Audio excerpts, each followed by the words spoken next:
আমার নাম হচ্ছে রূপা। আমার বাসা হচ্ছে বরিশাল ভোলা। তো আমি এখানে সবার মাঝে আসছি একটা আমার কিছু মানে জীবনের জীবনের বলতে কি আমার চাকরির জীবনের গল্প নিয়ে। তো আমি একটা গার্মেন্টসে চাকরি করি। তো আমি চাইছিলাম আমি সবসময় সৎ পথে চলে কি আমি সৎ পথে চলে সৎ পথে ইনকাম করব। কিন্তু কিছু কিছু কিছু কিছু কুকুরদের জন্য আর কিছু কিছু কথা আছে না, অমানুষদের জন্য সৎ পথে চলা যায় না ও সৎ পথে কোনো কিছু করা যায় না। আমি যতই চাই নিজেকে মানে নিজের সম্মানটাকে নিজের দেহটাকে আগলিয়ে রাখবো, কিন্তু ততটাই সুযোগ নিয়ে কিছু কিছু অমানুষরা আমার সাথে অনেকটা খারাপ ব্যবহার করে। আচ্ছা, আর যে কাজটা আমার সাথে হচ্ছে সেই কাজটা অন্য একটা মেয়ের সাথেও হবে। আর যদি এই অমানুষদের যদি বিচারটা যদি হতো তাহলে তো কখনোই তো কোনো নারী তো চাকরিতে যে ধর্ষণ হতো না, কখনো কোনো অপমান হতো না, অপদস্থ হতো না। কিন্তু একটাই একটাই সমস্যা, সেটা হচ্ছে আমাদের সমাজের কিছু কিছু মানুষ আছে এই অন্যায়টাকে প্রশ্রয় দেয়, কিন্তু কখন অন্যায়টাকে প্রশ্রয় দেওয়াটা ভালো না।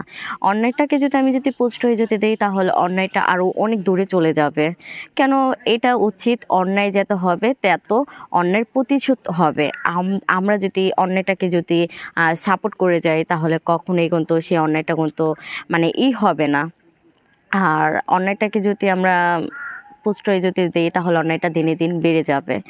তো সেটার উদ্দেশ্যে আমি যদি আজ যদি এই চাকরিটা যদি করি তাহলে হ্যাঁ, আমার অভাবের সংসার দেখে আমি চাকরি করি, কিন্তু আজ কি করব? কথায় আছে না, এখন যদি পেটে যদি ভাত যদি না থাকে তাহলে কোনো কিছুই ভালো না। আজ দুনিয়াতে এত কর্ম এত যাই হচ্ছে এত কষ্ট পেটের জন্যই তো। আজ মানুষ কেন কষ্ট করে? শুধু পেটের জন্য কষ্ট করে। আমি নিজেও খেতে চাই। আমার ঘরে একটা ছোট একটা ভাই আছে, আমি তার মুখেও দুই মুঠা দুই বেলা খাবার দিতে চাই, কিন্তু আমি এতটাই পোড়া কপাল আর এতটাই মানে খারাপ বুবু। তো আমি আমার ভাইয়ের মুখে সারাদিন পর এক মুঠা খাবার দিতে পারি, আলহামদুলিল্লাহ, সেটা আপনাদের দোয়াতেই। কিন্তু মাঝে মাঝে এই দিনটাও চলে যায় আর এই সময়টাও চলে যায়। যখন চাকরি করতে যাই, যখন চাকরির অবস্থার মধ্যে যখন থাকি অফিসে, তখন আমার ম্যানেজার কি আমার স্যার কি সুপারভাইজার অনেকে অনেক পদের ইঙ্গিত অনেক পদের মানে কথা বলে। তো সে কথাগুলো শোনার পরে আমার মনে তখন ইচ্ছা করে আমি এই চাকরিটা ছেড়ে চলে আসি, কিন্তু কি করব, অভাবের সংসার, পারি না চাকরিটা ছাড়তে, পারি না কোনো কিছু করতে।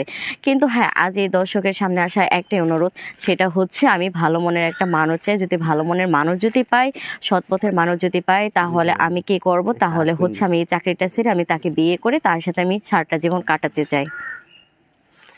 তো এখন আপনি কি চাইতেছেন আপনার দর্শকের কাছে? আমি চাচ্ছি দর্শকের কাছে, তো আমি শুনছি এখানে আসলে বলে অনেক ভালো মনের মানুষ পাওয়া যায়, কি ভালো জিনিস পাওয়া যায়, কিন্তু আমি কোনো ভালো জিনিস পেতে চাই না।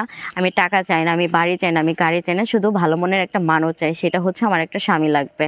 কেন? আমি যদি একটা স্বামী যদি পাই তাহলে আমি সংসার করে থাকতে পারবো, আমার রূপ যৌবন আমি সব কিছু ধরে রাখতে পারবো। কেন? আমার সম্মানটা আগে, আমার টাকা পয়সা এগুলো পরে। কেন? আজ যদি আমি যদি একটা ছেলেকে যদি বিয়ে করি তাহলে আমার সম্মানটা ধরে থাকবে। আর যেটা আমার স্বামীর প্রাপ্য, তো আশা করি সেই জিনিসটা আমার স্বামীকে দেওয়ার জন্য। কেন? শুধু আমার শরীরের প্রতি মানে প্রাপ্য থাকবে আর থাকবে, সেটা অধিকার যদি থাকে তাহলে আমার শরীরের প্রতি তাহলে একমাত্র আমার স্বামী, আর কারোর কোনো অধিকার নেই। কেন? যার যে জিনিসের প্রাপ্য অবশ্যই আশা করব তারে ওই জিনিসের প্রাপ্যটা বুঝাই দেওয়ার জন্য। তো আমিও চাই আমার স্বামীর যখন এই দেহটা যখন প্রাপ্য, তো আমার স্বামীকে দেহটা দিতে চাই। আচ্ছা, আপনার সাথে কি যোগাযোগ করলে কিভাবে যোগাযোগ করবে?